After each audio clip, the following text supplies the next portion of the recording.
Hello everyone, in this video I will show you how to find stalkers on Instagram. First, open your Instagram app on your mobile device. Now tap the profile icon at the bottom right corner. Then tap the three lines at the top right corner of your screen. Scroll down and tap on Account tab and Tools. Next, tap on Switch to Professional Account. Tap Next a few times to continue. Now choose what best describes you, like blogger, artist, or public figure. Then tap Switch to Professional Account again. Select whether you're a creator or a business, then tap Next.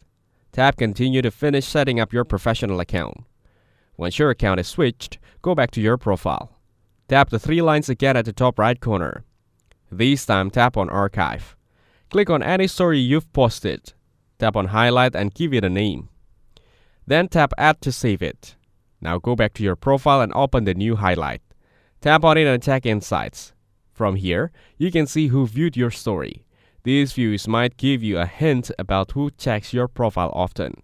Keep in mind that Instagram doesn't show a full list of stalkers, but this method can help you spot regular viewers. Thanks for watching. Don't forget to like and subscribe for more videos like this.